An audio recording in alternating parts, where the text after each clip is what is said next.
Axé e Saravá a todos. É, Estamos aqui iniciando a segunda parte, né, desse estudo do Estatuto do Terreiro, das sete linhas, né? E agora, na segunda parte do Estatuto, vamos para o Estatuto do Médio de Primeira Linha. Na aula anterior, a gente abordou bastante o assunto referente ao Estatuto do Desenvolvimento, onde explica todo o processo, direitos e deveres. Foi do 1 ao 7, né?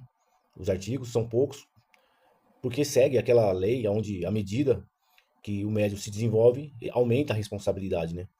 Então aqui, na seção 2, né, já fala sobre a identidade e requisito do médium de primeira linha. Quem que é o médium de primeira linha, né, dentro do terreiro sete linha? Esse médium de primeira linha pode ser identificado em outros terreiros como um médium de trabalho, e que ele já faz parte da corrente mediúnica, né?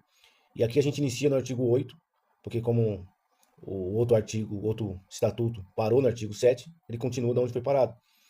Então, aqui ele diz da definição. Então vamos mostrar aqui, né?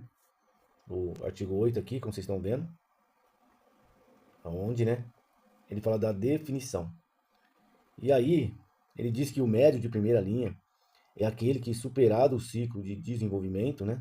Como vocês veem aqui, é espiritual previsto no artigo do 1 ao 7, que eu acabei de falar, né? Opa, perdão aqui, gente. Do 1 ao 7 do Estatuto, né? Do Desenvolvimento. Ou seja, ele fala que ele é definido pelas, quando ele cumpre todo o ciclo de desenvolvimento, né? E de fala da manifestação da vontade, o apadrinhamento, ele fazendo as guias, depois participando do ritual de confirmação, de elevação, e participando também do enraizamento, né? Como diz o estatuto. E aqui também vai se referir, né? E também ele fala que é aquele que assume, né, a responsabilidade vibracional da corrente, né? A, Aquilo que a gente vem dizendo, ó, à medida que ele vai crescendo, os direitos crescem, ele tem mais poder de influência na casa, mas ao mesmo tempo a responsabilidade, né, ela aumenta, porque ele é responsável vibracional pela corrente, né? E aqui, atuando com firmeza, humildade e consciência coletiva, né? Aqui, ó, mostrando essa maturidade da mesma forma quando a gente é solteiro, a gente casa, a gente constitui uma família, e agora os nossos atos, né, não se respondem simplesmente só por nós mesmos, e mais também por todo o grupo, ou por toda a família, né? Bom, vamos lá. No artigo 9, né? No artigo 9, ele fala sobre da maturidade espiritual, né? A primeira linha não se define por tempo de casa, mas pela maturidade interior demonstrada. Equilíbrio emocional, constância de fé, capacidade de sustentar a harmonia da corrente, mesmo em situações de instabilidade vibracional. Aqui é justamente aquela questão. A gente tem nossos altos e baixos na vida, que faz parte, mas que a maturidade do médium é pelo seu equilíbrio emocional. E quando ele fala que não se define por tempo de casa, é justamente para tirar aquelas questões onde as pessoas se vangloriam, né, por ser mais velhos e acabam achando que os mais novos têm que servir. E muitas das vezes os mais novos chegam tendo mais o quê? Vamos ver aqui, mais equilíbrio emocional. Então, é isso que ele está dizendo aqui, que o médio de primeira linha não é pelo tempo de casa, é pelo seu equilíbrio emocional, pela sua constância de fé e pela sua capacidade, ó, de sustentar a harmonia da corrente. Então, opa, perdão. Então, assim, o que acontece? Quando a gente tem um médium, que ele passa a ter um tempo de casa, e ele está preocupado em usar o seu tempo como opção de superioridade, já mostra que ele não tem essa capacidade de sustentar a harmonia mesmo tendo aquele tempo. Ou tem pouco, né? E aquele que está chegando pode até ter mais capacidade, ou não. Mas o médico primeira linha, ele é identificado pela sua constância de fé e a sua capacidade de sustentar a corrente e a harmonia, em forma harmônica, né? Bom, o artigo 9b, né? Você vê que aqui ele continua no mesmo artigo 9, tratando sobre a maturidade, e agora ele vai para o artigo 9b, continuando nessa mesma questão e acrescentando outras coisas. Aqui ele vai falar da preservação da corrente em situação de instabilidade mediúnica. Então, vamos lá, no parágrafo 1, né? Aqui, gente, parágrafo 1. A maturidade espiritual inclui reconhecimento dos próprios limites. É engraçado falar sobre isso, que a gente acha que ser maduro é ganhar um diploma, né? De médium, e que a gente, né, superou todos os limites. Muito pelo contrário. Que a maturidade é reconhecida pelo reconhecimento do próprio limite. né? Como que os limites vão ser superados se você não teve a maturidade para admiti-los, né? Então, assim, a gente tem muito, né? O ser humano com dificuldade de olhar as suas barreiras, os seus bloqueios, onde precisa melhorar. Então, o ser humano ele vem muito, eu sou bonzinho, sou perfeito e tal, tal, tal. E a evolução vem justamente na superação dos limites, dos desequilíbrios. Então, como que eu vou ser curado, vamos dizer assim, de uma coisa que eu não admito ter? E como eu vou trazer luz para que as pessoas enxerguem os seus desequilíbrios ou os seus limites se eu não conseguir ver isso? Então, a maturidade, ela me coloca de cara com meus bloqueios. Vamos aqui. O médium de primeira linha, ao perceber sinais de instabilidade emocional, energética ou espiritual, deverá ser incentivado a comunicar a coordenação ou colegiado, buscando acolhimento fraterno e avaliação adequada. Pode acontecer situações que desequilibre, como ele está falando aqui do reconhecimento do próprio limite. Então, imagina que você tem um médico de primeira linha e acontece algo drástico na vida dele, né? Ele pode perder alguém que ele ama, alguém da família, coisas drásticas que podem acontecer. E isso pode trazer o quê? Instabilidade emocional. E ele pode pensar assim, não, eu sou médio, né? Ele não reconhece o seu limite aqui, né? Então, ele começa a ficar instável e não tem jeito, ele vai passar isso para a roda. A maturidade dele é reconhecer essa instabilidade e comunicar, né? Opa, perdão. Comunicar, comunicar a coordenação ou colegiado, buscando acolhimento fraterno e avaliação adequada. Eu quero dizer que aqui nesse parágrafo diz que aconteceu algo, ele tem que ser honesto, reconhecer e falar, ó, eu preciso de um tempo. Isso não vai fazer ele perder a posição dele, primeira linha de trabalho, mas ele vai passar para recuperar a força, porque isso acontece com todo mundo, né? Então, aqui diz isso. Então, o que acontece? Dentro desse parágrafo, a gente pode encontrar na casa alguém que está passando por momentos muito difíceis, e a gente pode acionar esse parágrafo com o médico filosófico, não, desculpa, médico não, com o dirigente filosófico, e falar assim, ó, tá vendo? Aqui tem um parágrafo, assim, assim, assim. Eu entendo, não tô aqui para prejudicar ninguém, mas esse médium, ele está passando por um momento difícil na vida dele. Seria legal ele se afastar, porque a gente está vendo que está sendo interferido. E ele não reconhece isso. Então, e aí tem o procedimento, né? Vamos lá. Parágrafo 2. Caso a instabilidade, ele continua, né? Aqui, vamos lá. Parágrafo 2. Não liga não, gente. A gente fez bem aqui. Meio torto, porque tô aprendendo a mexer com esse. Caso a instabilidade do médium represente risco à harmonia da corrente aos atendimentos espirituais, será possível a recolocação temporária com base em critérios éticos e sem qualquer forma de punição, julgamento público ou exposição desnecessária. Aquilo que eu falei, ele pode ser identificado e passar por um momento ali de trégua, de afastamento, não como punição. Chegar o dirigente filosófico, conversar com ele e falar assim, ó, cara, você precisa ser curado, você é um ótimo médio e tal, mas vamos tratar dessas feridas, que é um momento. Isso não quer dizer que você está mais fraco ou mais forte, é um momento difícil. Vamos corrigir isso, e nós estamos aqui para ajudar, né? Não vai te desamparar, né? Por isso que ele fala aqui sem punição ou julgamento, né? Bom, e sem exposição pública, né? Artigo 3 aqui, parágrafo 3, desculpa. Essa recolocação, ele continua sempre tratando o mesmo assunto, por isso que ele salta o parágrafo, né? Será acompanhada de um plano de apoio espiritual, psicológico, se necessário, fraterno, que vise a reintegração plena e segura do médium assim que suas condições foram restabelecidas.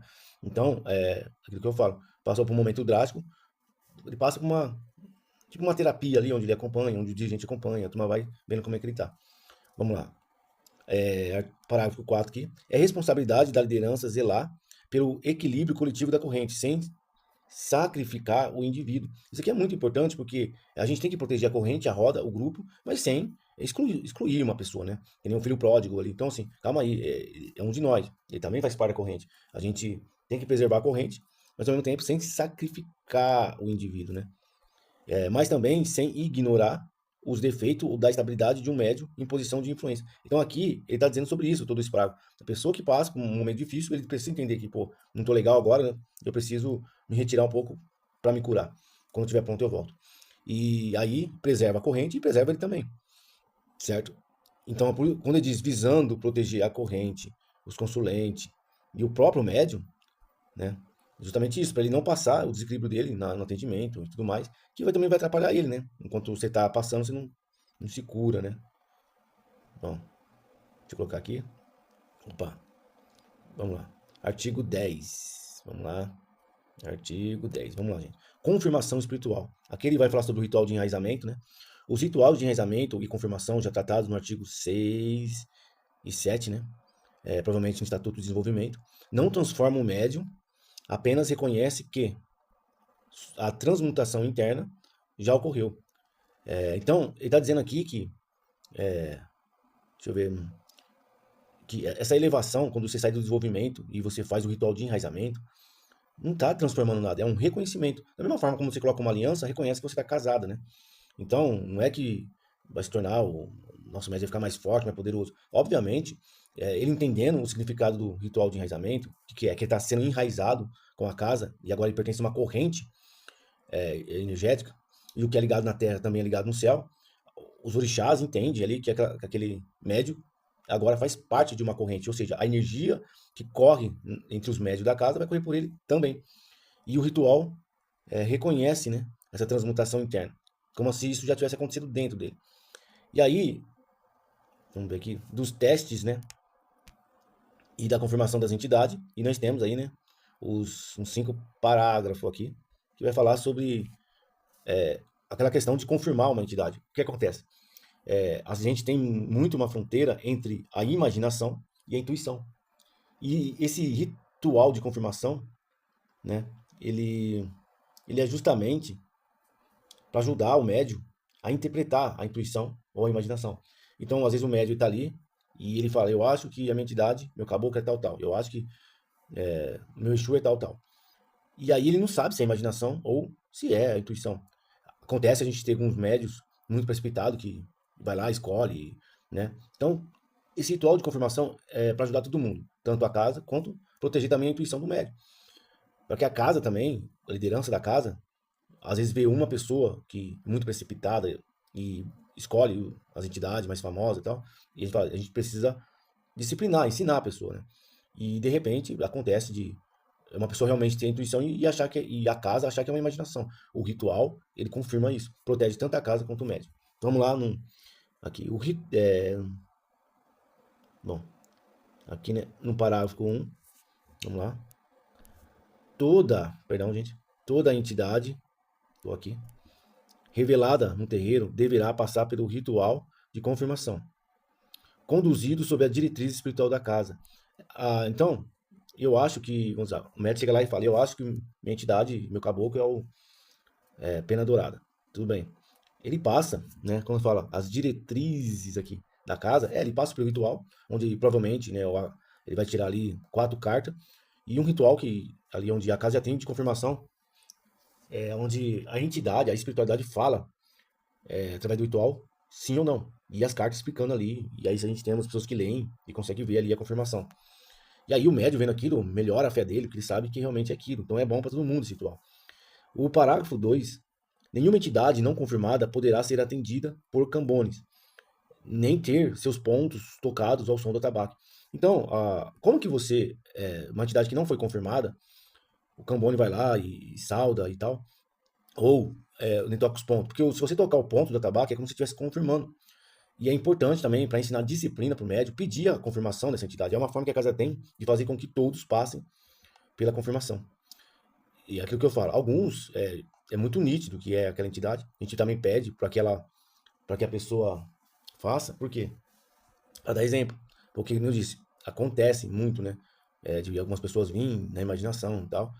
Então fica para todo mundo. Outras têm realmente a intuição e confirmam que é aquilo ali. E aí essas que têm a intuição, dá exemplo, né? Vamos lá. Num parágrafo 3, a entidade será sempre tratada com respeito e acolhimento, mas o médium que se recusar à confirmação interrompe por vontade própria o atendimento público da sua entidade até a realização do ritual, entendendo que a confirmação é um ato de honra e compromisso espiritual. Então, assim, a gente não quer punir, mas quando a gente chega e diz assim, bom, se a entidade não foi confirmada, ela não é atendida, não é servida, ela não é reconhecida. Qual é o motivo dessa entidade não querer se mostrar? É óbvio que se ela já deu nome e tal, ou se a entidade às vezes não quer dar nome, a gente respeita, né? Não está forçando a entidade a se manifestar, não é isso. Mas agora, se o médium já batizou e falou que o nome é tal, qual é o motivo de não fazer o ritual de confirmação? Então isso aqui é muito delicado, lembrando que esse artigo não está dizendo que a entidade ela é obrigada a falar quem ela é. Quem manda na casa é a espiritualidade. Se a entidade falar que não quer se revelar, ela está certa ou está errada. Agora, se ela não quer se revelar e está tocando um ponto, né, ou já está reconhecendo ela com um nome ali, se ela não se revelou, então por que está dando esse nome? Então, a gente está falando quando o nome já é dado. Então, aí eu incorporo aqui o arranca-toco. Tá, foi confirmado? Não confirma, não custa nada. Porque essa confirmação você está honrando você como médium, a manifestação também. É o que ele fala aqui, né? Sobre as entidades serão sempre tratadas com respeito, né? Opa, rabisquei em cima, não é aqui. E acolhimento. Então, entendendo que a confirmação é um ato de honra e compromisso espiritual. Então, é uma forma da gente honrar, né? Vamos lá, então, parágrafo 4. Nenhuma entidade incorporada deverá ser constrangida a provar a sua identidade espiritual.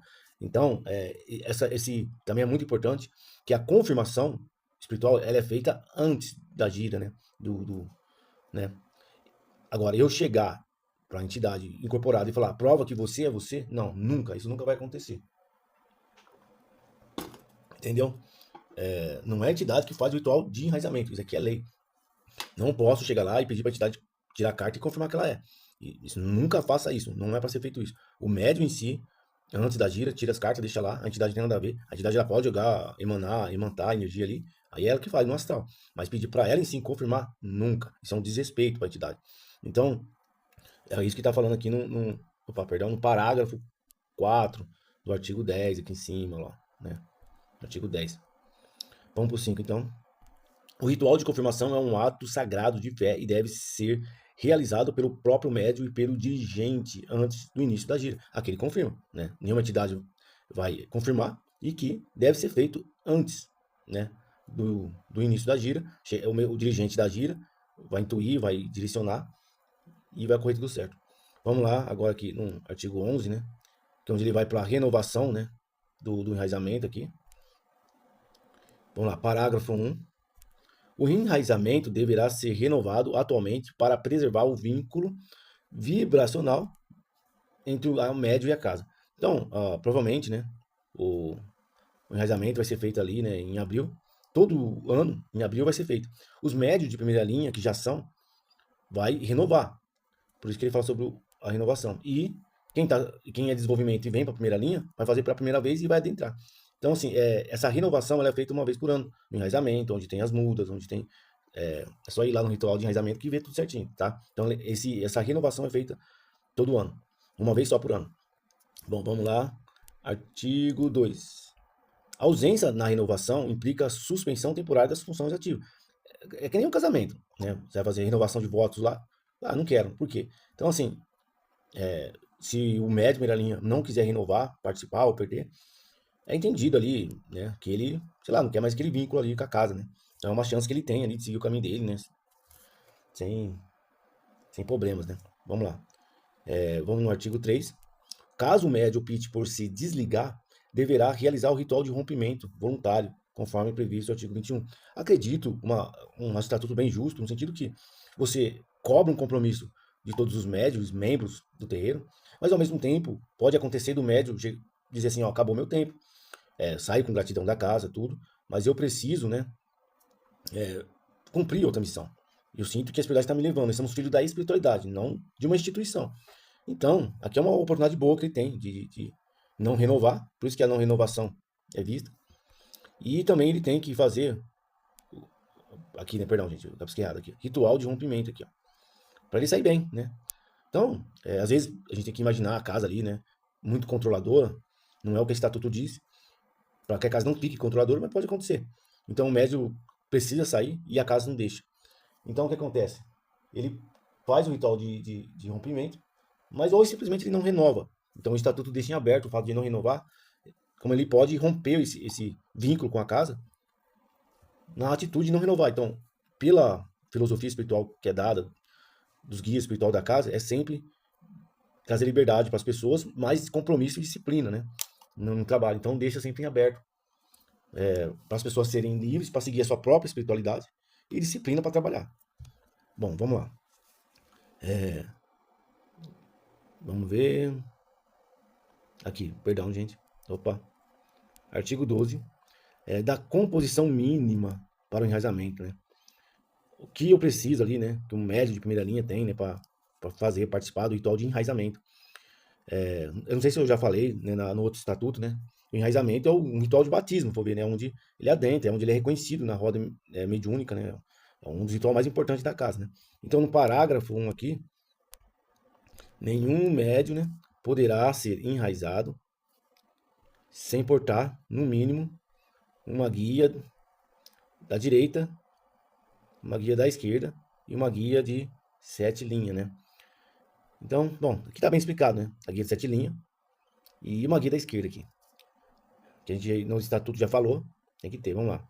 Além, o 2 aqui, além da posse das guias sagradas, o médium de primeira linha deverá buscar o desenvolvimento equilibrado das 7 linhas de trabalhos.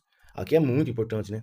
A recusa repetida em incorporar determina a linha será compreendida como um sinal de bloqueio vibracional, sendo orientado pela direção filosófica, recompor por meio de linhas afins até estabelecer a harmonia espiritual.